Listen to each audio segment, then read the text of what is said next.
to week 23 of the Premier League. Week 22 for some teams, week 21 for some teams. I'm your host, David Barbash, at the Football Show at the Global Sports Channel. I have two great guests back. We've got the owner of the Auckland Huskies basketball team based in Melbourne, Australia, and that's Mike Sutton. Welcome back, Mike. Thank you, David. I would just like to say a lot of you guests might be wondering why a basketball club owner is on a football show. I won't give you the whole story now because we don't have time, but football is my passion. I run a football club in the community where I live. I still play in over 35s Masters, which is a very bad decision at my age. But football is my sport and basketball happens to be my business. So. And I must say, you're also president of the Surfside Waves. And that is something that we talked about in the last show. And I know you're proud to be president of that club. And the season's getting back up and running so far. Have you played your first game yet? Yeah, very, very proud to be involved in that club. And we have for the first time in our history, we're in the FFA Cup, the Australian version of the FA Cup, I suppose. And that's on the 20th of February. So the boys are both reserves and seniors have a road trip about 2 hours away. And that's very exciting for our club. Excellent. Thank you so much. And our other esteemed guests, excited to welcome back Darren McCauley. And Darren has played in not only some sides in Ireland and now in Australia for the last, just over a year or so, Darren? Yeah, that's right. Thanks very much for having me, David. It's a pleasure to be here. I played in Northern Ireland, played in Scotland and the Republic of Ireland, and now here in Australia. Thank you so much, because I remember the first show we did 2 shows ago. My brother, when I mentioned your name before you came on, he is a massive fan since he was maybe 5 years old of not only Leeds United, but his local side in Ballymena. And they're your local derby rivals when you were playing with Coleraine, right? Yeah, they were for 4.5 years. I played for Coleraine, and the Coleraine Ballymena game was one of the biggest games in the country, especially on the Boxing Day derby. So, look, fate would have it that he would be your brother, and I would be playing. He probably seen me play a few times. Yeah, I'm pretty sure he has, because when I mentioned your name, he immediately said, boom, your position and the club you played for before. Let's dive right into the action, guys. What we're going to do is we're going to go through the results. There's a ton of games this week. So for our viewers out there and our listeners out there, it started off on Tuesday, and the first game up was Sheffield United against West Brom. It was 2-1 in a surprise. Sheffield United, bottom of the league, playing the next bottom side, West Brom. It was 2-1 to Sheffield United. Jayden Bogle, Billy Sharp with the goals for Sheffield United, and Matt Phillips with the goal for West Brom.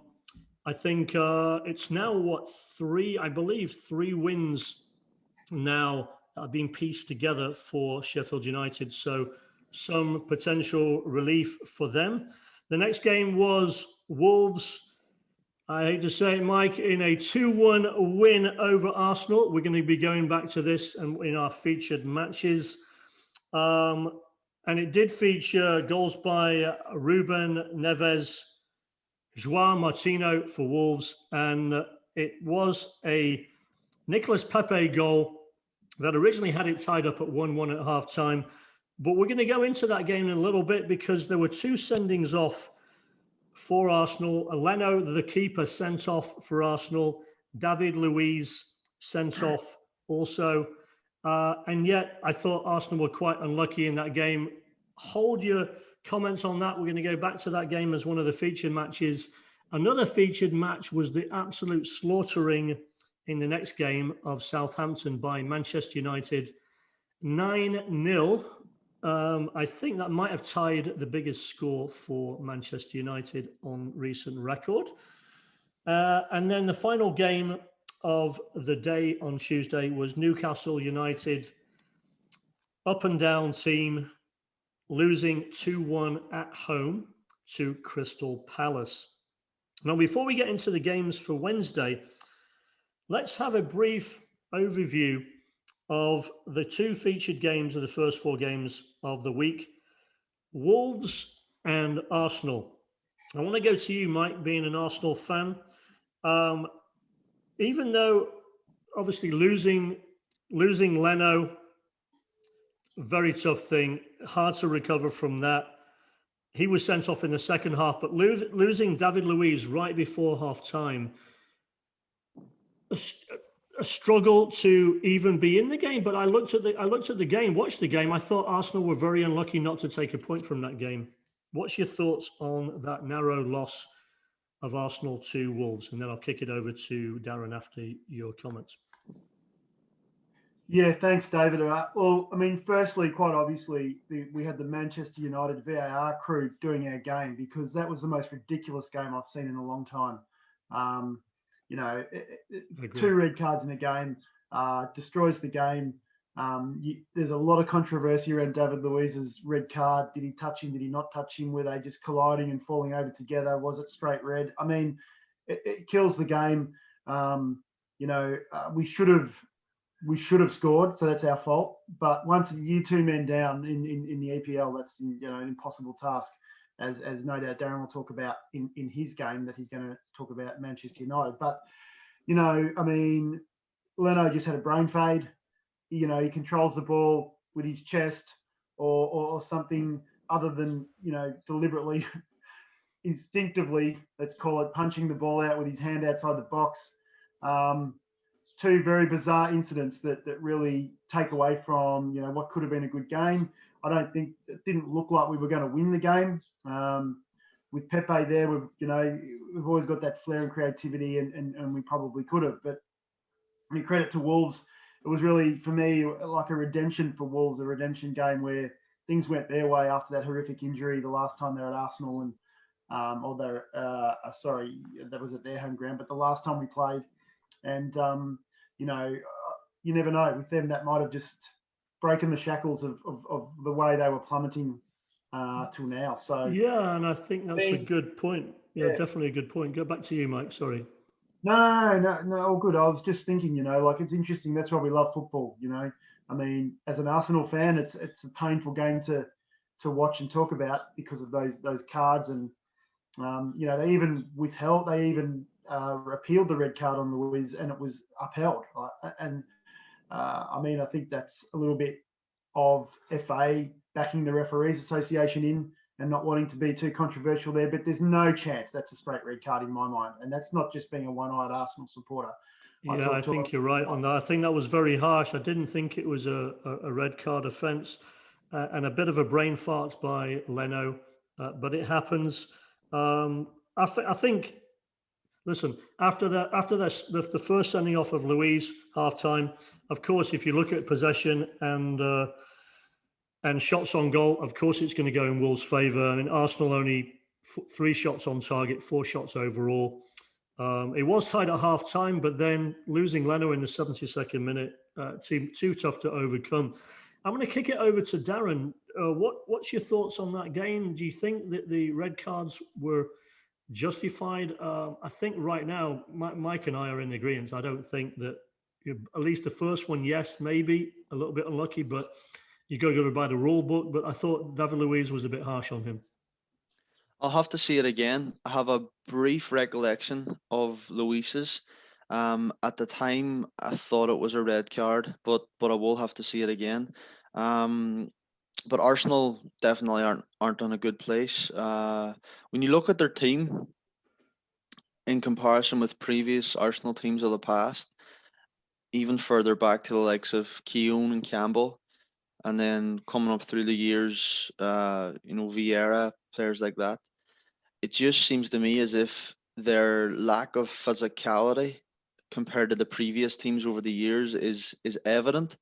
And they've seen the transition. Mike will know more than me about Arsenal, but from afar, they've seen the transition from this big, powerful, English-based, no-nonsense side to kind of smaller, more European technical players. And Arsenal, they do play good football, but I don't know if you can always get results by that.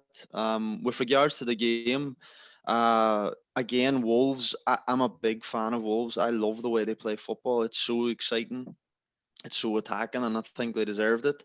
In David Luiz, I think he has a liability at times. He can produce some moments of brilliance, um, and he has a good record of winning trophies. But over the years, you've just seen him make too many mistakes. I don't think he's worth the hassle. Yeah, I think sometimes he tends to lose his head, literally. And yeah, I don't know. You know, I thought some of the substitutes in terms of you look at we'll talk about that in the next game with Arsenal, but Odegaard and some of the other potential people that can come off the bench. And I thought that what's the young kid's name? Smith for Arsenal. I think for him, you know, he shows promise. It's just I don't know. When we talk about the Aston Villa game a little bit later on, it's just that rotation. One game you've got Aubameyang on the bench. You leave him on the bench. You don't start him. You're experimenting with Smith Rowe. That's what I was thinking of, Smith Rowe, not Smith.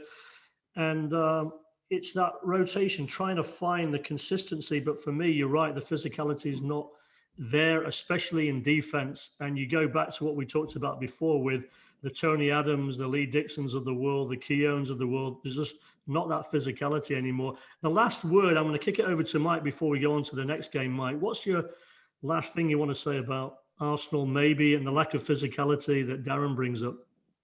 Oh, he's 100% right. 100% right. You look at the successful teams in the EPL. You look at when Arsenal was successful, when Manchester United were super successful in that Roy Keane era. You know, technical smaller players are fine, but if you don't have that engine room in the midfield and you know the central defenders that drive that steeliness and no nonsense football, you know, Arsenal have tried. Partey was meant to sort of alleviate some of that, but he's injury prone, obviously. You know, and Xhaka, I just don't think can do it because he just gives away too many silly fouls and himself a lot of yellow cards and red cards because he doesn't have that temperament. He doesn't know, you know, the balance between a hard tackle and a foul, a stupid foul. So I think that's right. That's what we're lacking for sure. Yeah, and I think that also shows up in the disciplinary record because they're going sometimes in with reckless tackles. And, you know, go back to the big partnerships of the decade with the past decades, what we talked about. You mentioned some of them already. I mean, Darren, Martin Keown, you just mentioned Ray Parler's name. I mean, Roy Keane, we just don't have them right now. A lot in the game overall, and the successful sides do have them. Let's move on to the next game that we're going to talk about on Tuesday, which was Manchester United 9-0 over Southampton. An absolute, I want to use the B word, but I won't use it. I'll use a T word, thrashing, to be polite to the viewers. Wow. A quick thing, Darren, you being a Man U fan, you must have absolutely loved that game. It was just like a blitzkrieg, really. I mean, 19 shots on goal, 14 on target. Southampton, 1 shot on target. I mean, an absolute disgrace. A joke of a defense in that game. It was absolute horror show for Southampton. Take it away, Darren, on this one. Yeah, I absolutely loved it. Obviously, whenever Man United or any team score that amount of goals, it's always good for the attacking players' confidence. And as the game went on, it was almost like a training session. It almost had that atmosphere about it. Southampton, I mean, it's very difficult to bounce back from that. No matter who you are or how good of skills as a manager you have, if you get beat 9-0, there's not much you can say or do. But definitely, as a Man United fan, there's nothing better than just attacking players, getting up their goal tally, because they go into the next few games feeling as if they can do it again. Cavani, Martial, Rashford, Fernandez, the usual suspects. Yeah, they were all in on the goals. I mean, Martial got a brace. You mentioned Cavani, he scored in the 39th. You had Bruno Fernandes with the penalty. Daniel James, Scott Tominay, and an own goal by Jan Bednarek for Southampton. And then, of course, Bissaka and Rashford early on, 18th and 25th minute. So it was absolute blitzkrieg. But I have to say, 2 red cards for Southampton early on.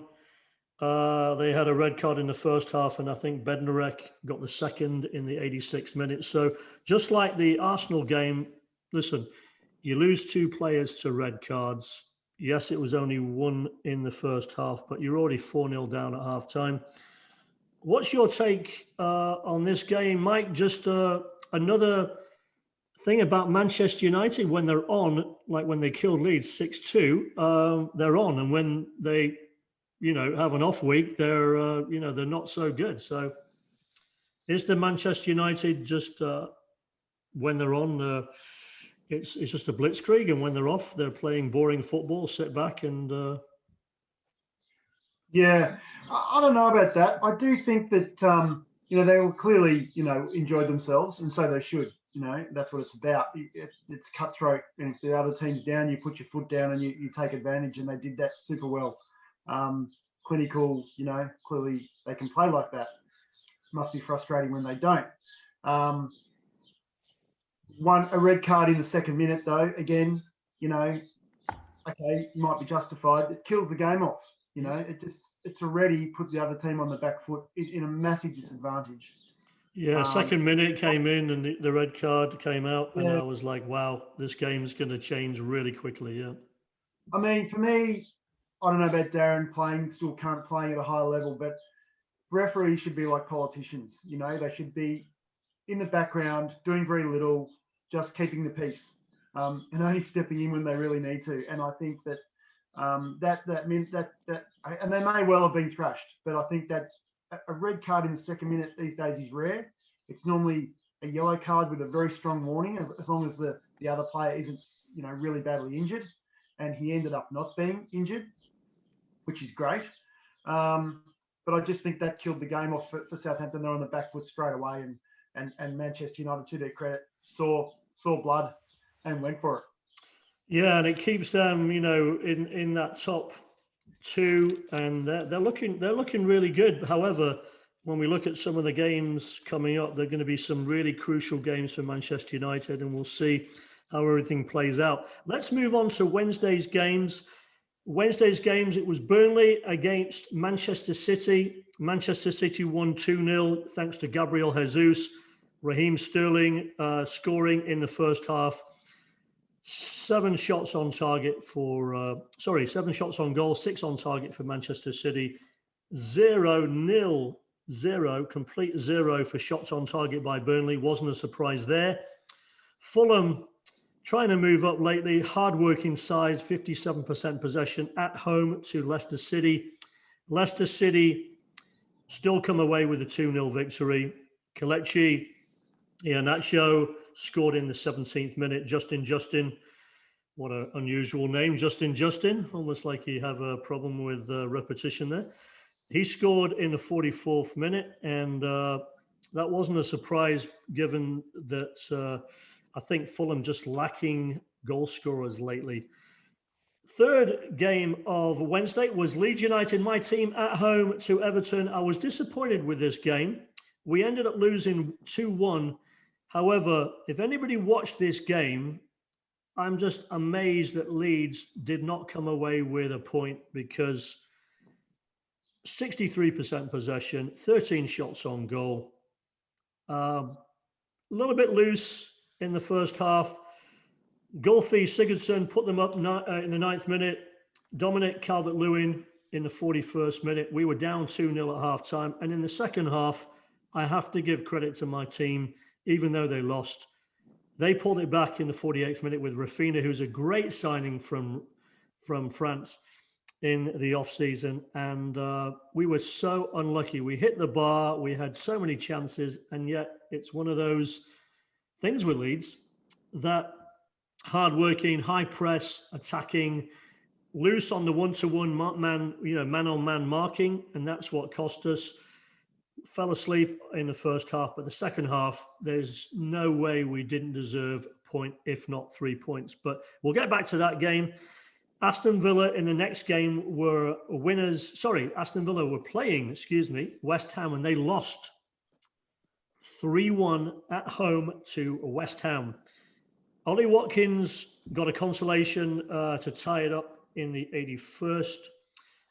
And Thomas Souček. Now, guys, Thomas Souček puts West Ham up in the game in the 56th minute. And, in the first half. And Jesse Lingard, a great signing from Manchester United, debuts 56th minute, 83rd minute. He gets a brace. West Ham win 3-1. We'll get back to that in a second.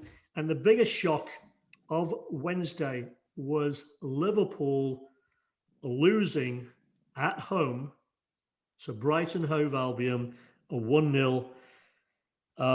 With, for some reason, Kellering goal for Liverpool. The partnership of Phillips and Henderson at centre-back, which worked quite well in the previous two games, but not so well against Brighton and Hove Albion. So let's look at a couple of feature games here. Let's look at Leeds United. I want to get your opinions on that. I've chimed in a little bit from my end of it. I want to turn it over to Mike. Leeds have, when you get to the game, this is proving to be a decent week for Leeds, even though they lost the first game in the week. They're showing better, more attractive football. And at least from the second half onwards, and when we get to the second game, you'll see, I think it's turned out to be a pretty good week for Leeds.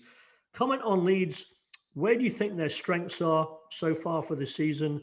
At the end of the week, we'll be at 10 wins for the season so far when we get to the end of the week.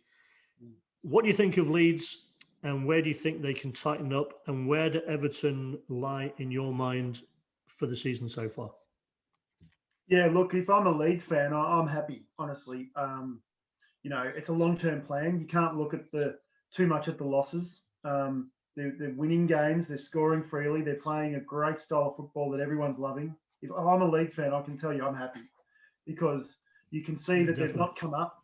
They're going to struggle, knock around the bottom. They're playing a typical championship style of football that is at jeopardy when you get amongst the big boys.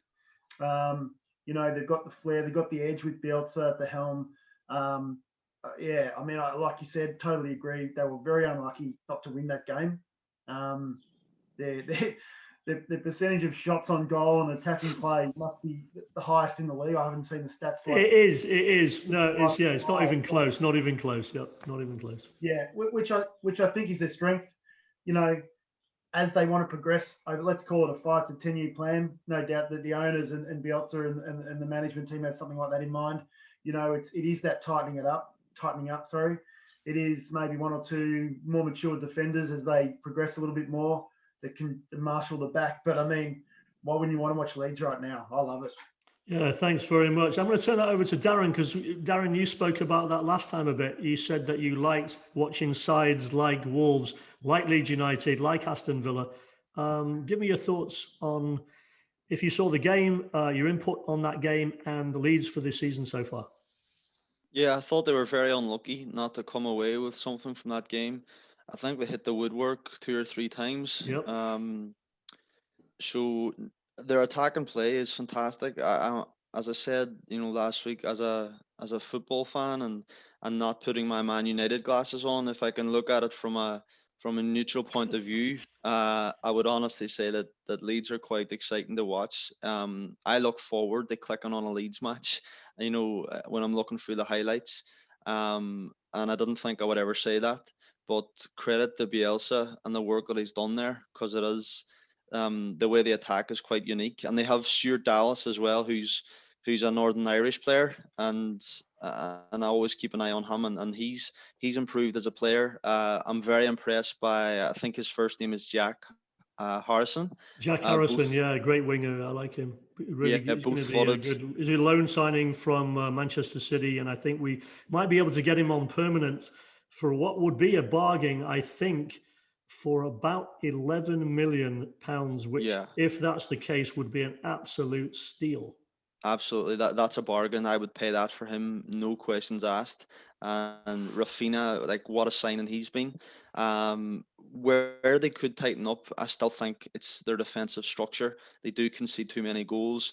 I would love to see them get a hardened, experienced English centre half, someone that could really just bring things together when they're getting a little bit reckless. Um, and also just the English side of it, just someone who can play that style, someone who's good in the air, someone who's organised, experienced, and can win it ugly. Yeah. Just to give them a bit of balance. But I'm impressed. Yeah, and I think some of the steeliness. In fact, we had an Aussie. I don't know if you remember this. We had Patrick Kisnorbo, an Aussie that played for Leeds when we were in the lower divisions, and somebody that had that steeliness. I mean, literally, he got into a head clash in his first game with us, and he had it bandaged, and he was bleeding through the bandage. And after every game after that, he put on like a head bandage to play every game, and he showed that toughness and diving in, great with the header clearances, physicality. And if we could get like a David Batty style midfielder to be a general, like you mentioned earlier, Mike, with a Roy Keane, if we had some steeliness like we used to have with Batty or Gordon Strachan, that's what we really need. I think we're looking at a centre back and a midfielder, maybe an additional up front. And I think we need to get at least an experienced keeper as a backup and send our backup keeper back to Spain. But let's go over the other game I wanted to highlight, a shocker, which was Liverpool losing to Brighton at home. Is it a shocker? I don't know, because Keller in goal. I'm not sure if Alisson was injured, but Alisson played in the next game this week as well. So I don't know. I'm going to start with you, Darren. Really, Liverpool in a free fall right now, and to lose 3 games at home is just shocking for Liverpool after that 68 game unbeaten run. Yeah, is it a shocker? Absolutely.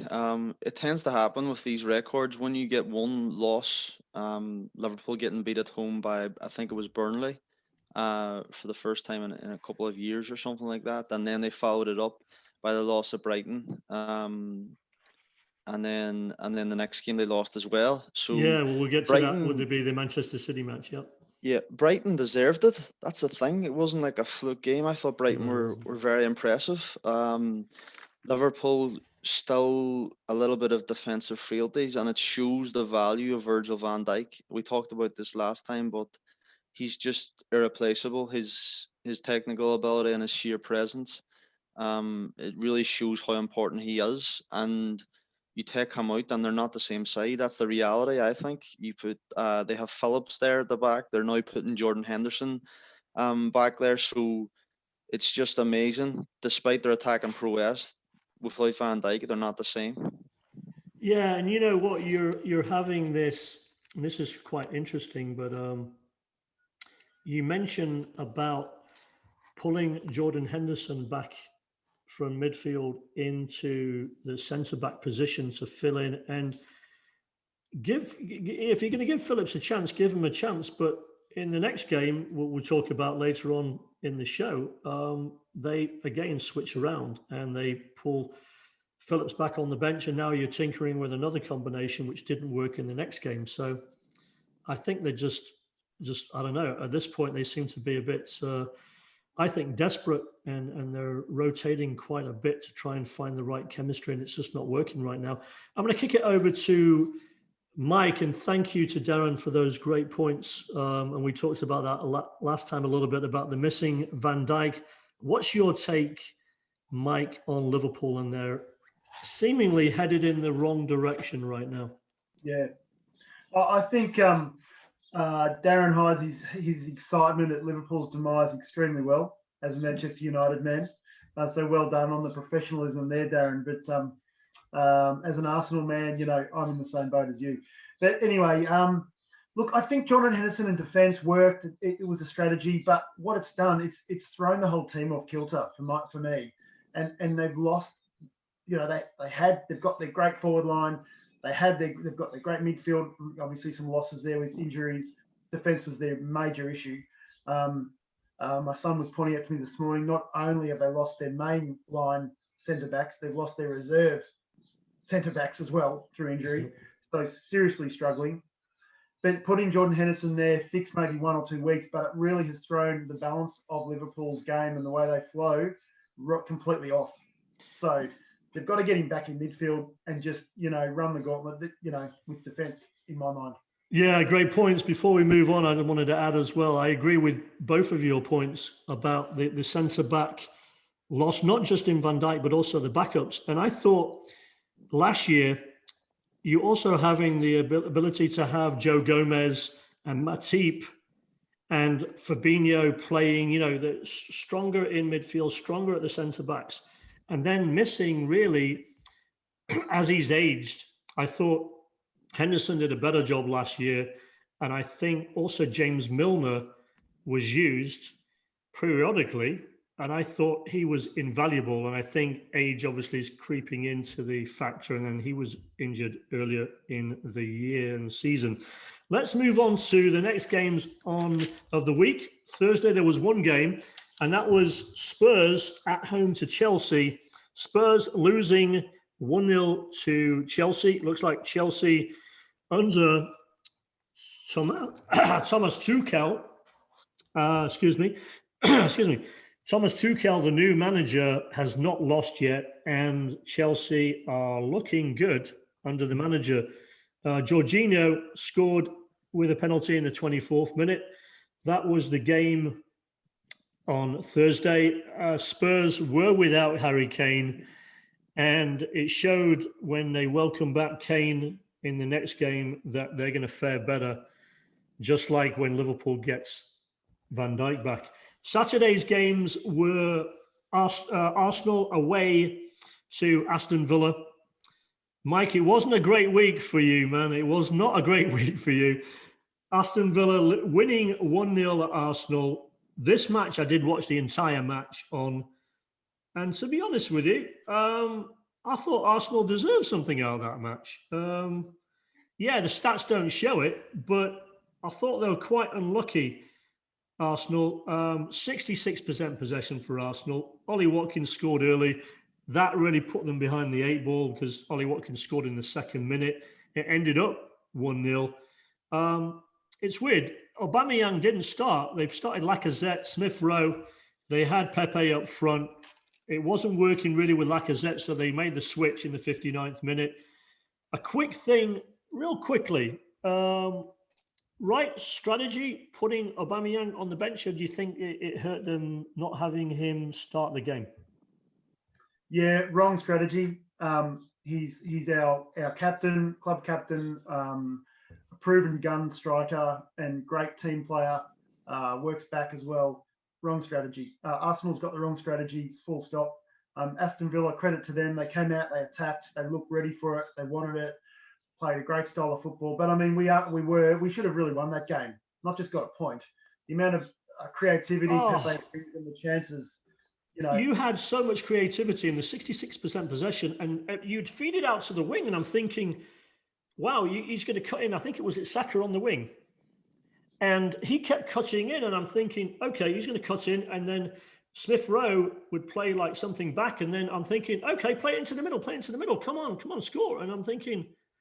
The final ball was just not there. And I'm thinking they're lacking that clinical, ruthless striker right now. Yeah, it's almost like they don't want to win, Yeah. I mean, they've got the talent, despite them breaking down in the midfield with, as Darren said, sort of more European style, more technical players. They've got the ability still to win any game they're in. And, okay, they've got to have – I love Lacazette.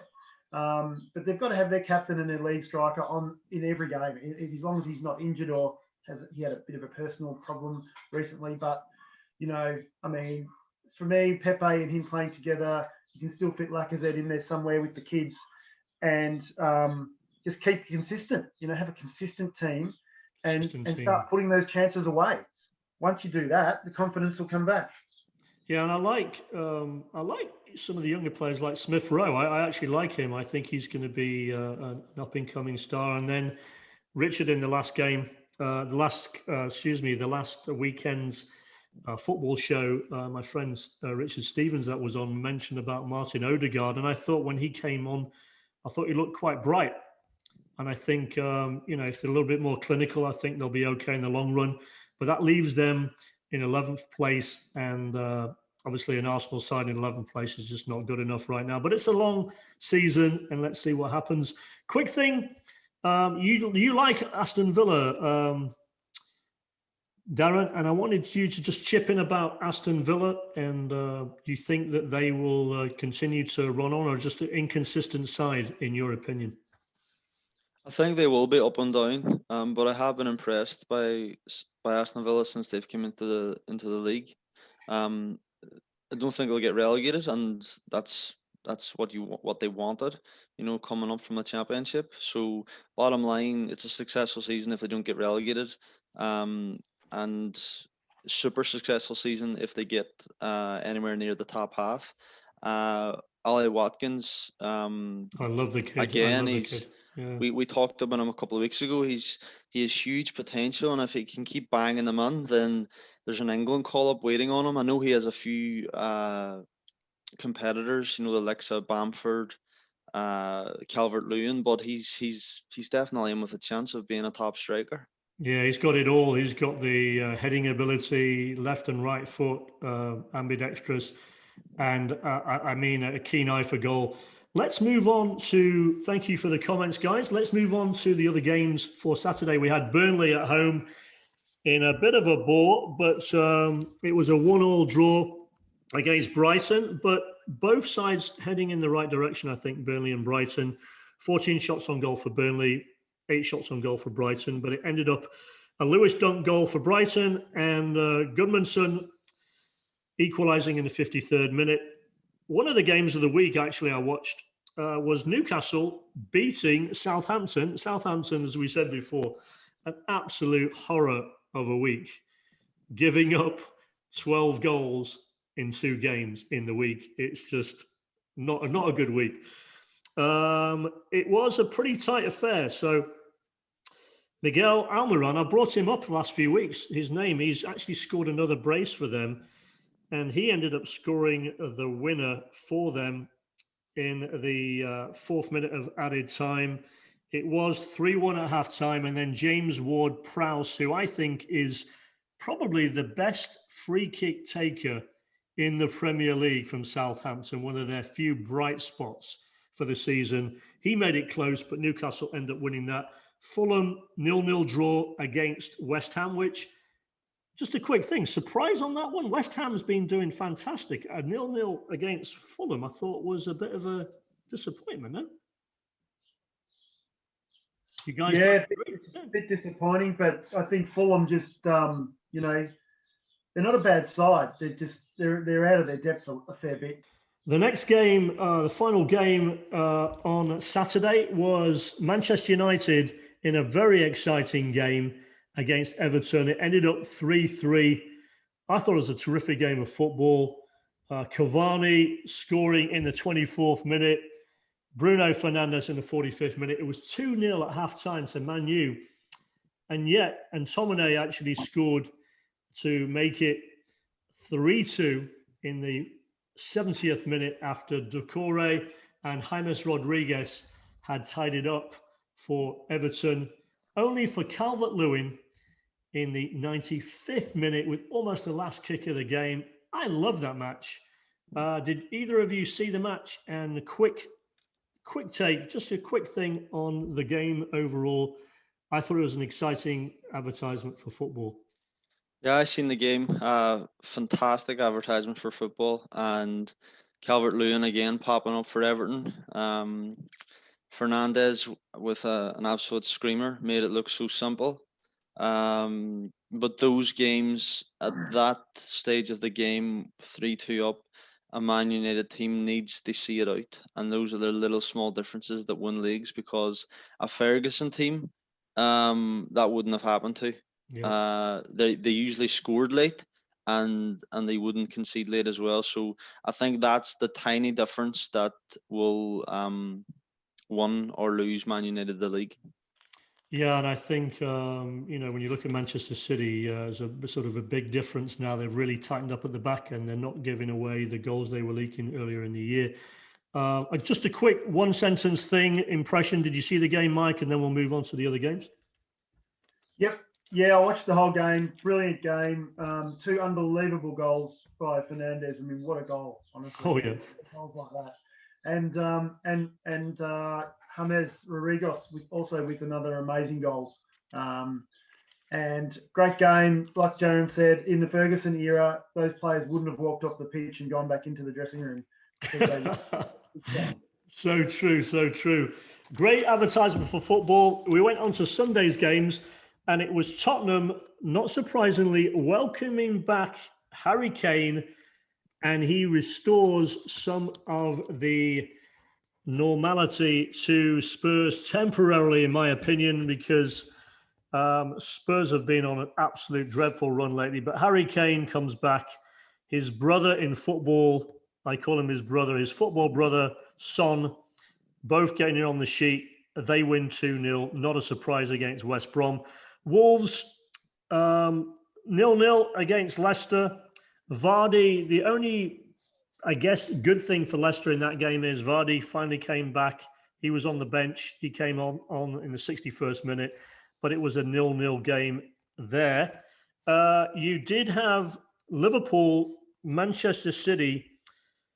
This was the feature game for that day, and it was Liverpool getting hammered 4-1 away. At home, 4-1 at home to Manchester City. We've talked about Liverpool's deficiencies, so we're not going to spend any more time there. It was 0-0 at half-time. What the heck happened to Liverpool in the second half? One thing I have to say about Manchester City right now, tight at the back, and I think the best guy, most valuable in the last few games, Gundogan, absolutely star for them. Midfield, I don't think there's a midfielder in the Premier League that scored more goals in the last 5 games than Gundogan. I think he's going to be key going forward for them. Quick thing from Mike, and then I'll kick it over to Darren. Just a quick thing on Manchester City. Not a surprise right now. What is it going to take to stop them from winning the league? I don't think you can stop them winning the league, to be honest. It was a good game, and I think Liverpool, it's a missed penalty, but Liverpool could have really been right in that game. They missed a lot of chances. They played attacking in the first half. They played attacking in the second half until they started going behind. But once City, and then of course Alisson coming back from quite a bad illness he had during the week, made 2 mistakes he would have never made in his life and will never make again. And punished, rightly so. City all over it. Before I kick it over to Darren, I have to just say I've never seen so far since he's been in a Liverpool jersey, Alisson make 2 absolute howlers in the same game. Shocking. He absolutely gave them 2 of those goals, 100%. Darren, quick word. We're short on time here, so quick word on Manchester City and their prospect for winning the league. Yeah, obviously I'm delighted to see Liverpool get beat and not retain their crown. Man City, they haven't played with a centre forward, an out-and-out centre forward against Liverpool. Phil Foden and Gundogan absolutely flying, doing really well. And as Mike says, uncharacteristic of the Liverpool goalkeeper to give away those mistakes. Probably feeling a bit rough from having a week off. But yeah, Man City flying, Liverpool going downhill. Yeah, and that was, I think, indicative of the last 6 or 7 games for Liverpool, and they're really in a bad place. Last game, guys, for Sunday was Sheffield United. They tried, they huffed and they puffed, and they couldn't blow the house down.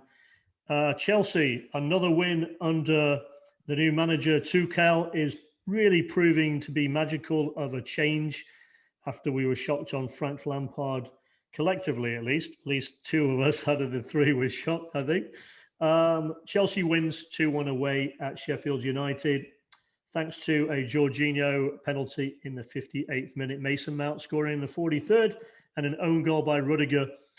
The last game of the week, finishing up the week, was my team, Leeds United, winning 2-0 at home to Crystal Palace. And I have to say, the best performance by Leeds in the last 10 games, absolutely indicative. Indicative of what Bielsa ball can be. We got drubbed 4-1 a few games ago at Crystal Palace. We looked great. We should have won by at least 4 or 5 goals to nil. I'll take it. Leeds move up into 10th. Above your side, Arsenal in 11th. Leaders for the week. Top 6, Manchester City on 50 points. Man U, 45 points. Leicester, 43 points. Liverpool in 4th on 40 points. Chelsea in 5th place, 39 points. West Ham in 6th place, surprisingly, 39 points. As I said, Leeds and Arsenal, 32 points and 31, occupying 10th and 11th. Bottom 3 still remain Sheffield United, rooted, West Brom, and then Fulham. Quick statement. The biggest issue you think, Mike, I know you've got to jump off and we'll see you next week, hopefully. VAR, a disgrace, hasn't really worked so far, you think? Well, I'll just say very quickly on Leeds, I think Bielsa said something very interesting after that game, that he was extremely pleased in the last 15 minutes of the composure that was held by the team. And that speaks volume for what he's thinking and what he's working on, I think, with Leeds. So well done to them. With regard to VAR, I mean, VAR is meant to really cut out consistent bad errors. And it's turned into something much more dangerous for the game, which is ruling out and in offsides by millimeters and, shirt sleeves as opposed to shoulder versus arm and armpits. We talked about the first show we had. We talked about Patrick Bamford's armpit. I never saw anybody score with an armpit. So I think it was 2 players in the first 3 matches of the season were called offside by an armpit. Yeah, and I think Sonny in a Tottenham game recently, a couple of weeks ago, coming back from an offside position by, half a millimeter on the end of his boot, and was it just a lead-up play? Like, it's just, to me, that ruins the game. They're meant to stop the ridiculous red cards that weren't picked up, or the dives in the box, the penalties, those things. But the last couple of weeks, to me, has just been a shocker. They need to do something, surely. Yeah, I agree. And Darren, your take, I think VAR has been misapplied. And then also the change in rules when it comes to, handball. I mean, I thought the rule change is absolutely ridiculous.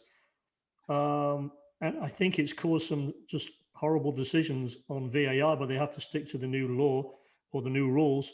And then the other thing is that with VAR, they're missing, it's misapplied. So you'll have an obvious situation where VAR needs to review a situation and they don't even go to the VAR review.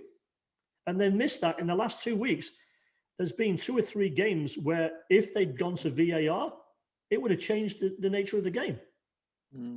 Yeah, I think across the board, I think it is a good thing in general, and it's still going to it might take another year or 2 before we actually get on top of it and be perfect with it. Some of the decisions, especially the penalty decisions, I think have been really, really harsh. Sometimes you've got a hand slightly out from the body, and the ball hits it at high speed at a very close range, and the decision's given a penalty. I think that's super harsh. And yeah, we're still learning, and even as fans, we're still trying to get the grips with it. I think it's a good thing, but it just needs to be polished up a bit. Well, let's continue this conversation next week for the show. I certainly appreciate both of you guys coming on the show again, and if you're up for it, let's continue this next week and look forward to it. And we'll dive a little bit more into VAR, but I also want to talk a little bit about transfer windows next week, and we'll talk about transfers and what's needed in the summer transfer windows for our clubs and some of the top competing clubs to get a little bit more competitive. Yeah. Have a great week, guys. Thank you so much, Darren, so much, Mike. Have a wonderful week. Thanks, Stay David. healthy and safe. See you, Thanks, Mike. David. See you, Darren. See you, mate. Awesome.